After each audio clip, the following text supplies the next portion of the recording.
Tinkle, tinkle. Tinkle, tinkle. So here we are at the first ever North Texas Beer Festival, and we've done a few blogs from here, and so I thought it would be fun to talk about beer festivals in general, as just a general topic, not about any particular beer.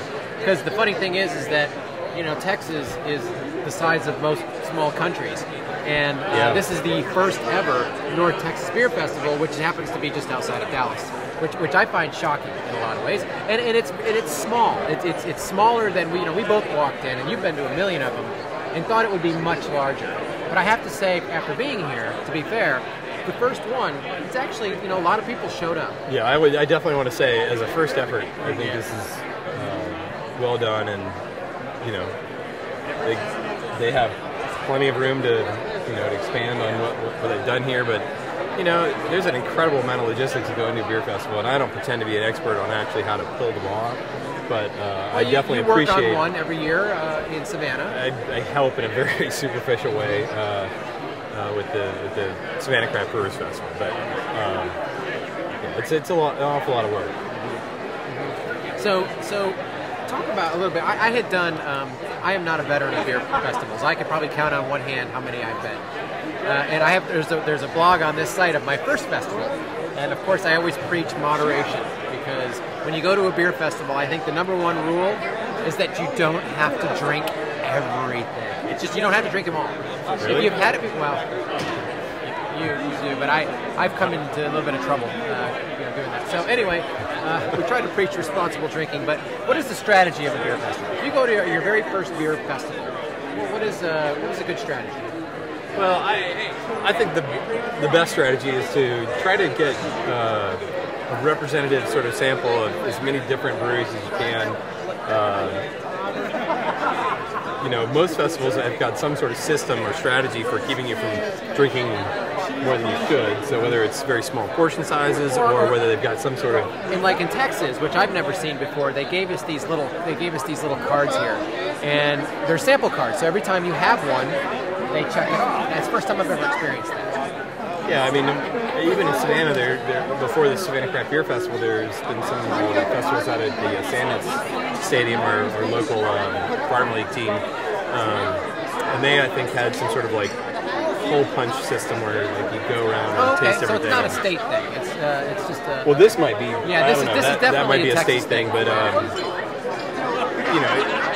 just like with all the regulations that deal with beer, I mean, every state's probably got some sort of requirement, but in the case of Georgia, I don't think there's a stipulation about how much can be served. It's really, I mean, there's already laws that deal with public intoxication or obviously drinking and driving, but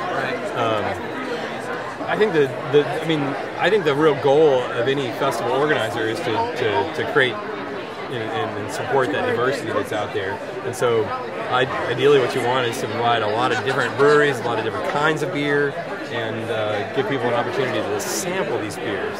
Now, it is my opinion that festivals where you end up having to buy a full beer for each thing that you're trying, I don't think that's a positive way to sort of support the notion of sampling. Right. But there are festivals that had great success with that. I'm not trying to criticize it. In my opinion, for the sake of sampling and diversity, I think it's always best to just give people the opportunity to give taste. Right. And I've got one here. I mean, this is typically 2 ounces, about 2 ounces of beer. That's probably 2 or 3 ounces. Yeah, 2 or 3 ounces, and it's enough, to try the beer. And it's sure. the beauty of it, of a small, and you go, oh, geez, that's it.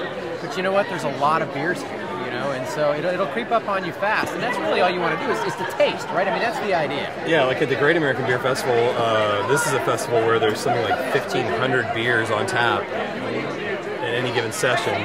In that case, those sessions are about 4 hours long, and they are very strict about a 1 ounce. 4 hours, The Great American Beer Festival is only about 4 hours. Really? Yeah. I see that. Did not know. Yeah, but they have sessions over 3 days, Thursday, Friday, and Saturday. And on Saturday, there's actually 2 separate sessions.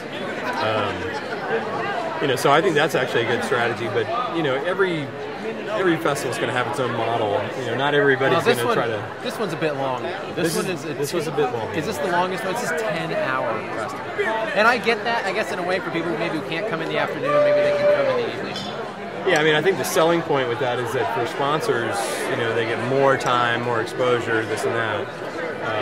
On the other hand, I think for the sake of beer sampling, unless you're anticipating like kind of specific waves of people coming in at different times, which I think we've seen to some extent here.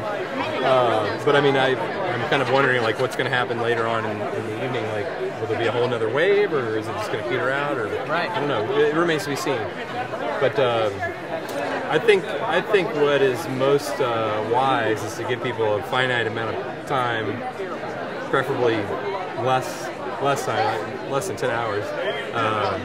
And just let people sample, but not let it turn into a drink fest per se. Right, and it's really not designed to be a drink fest. Right. Some people treat it that way, but it really is a great opportunity. I think they're designed to taste beers that maybe you've never had before.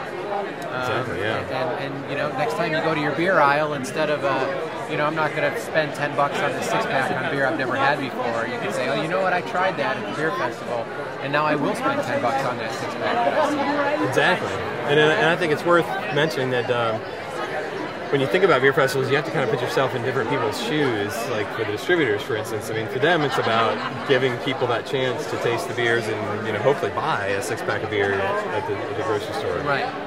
So it's a great opportunity for them.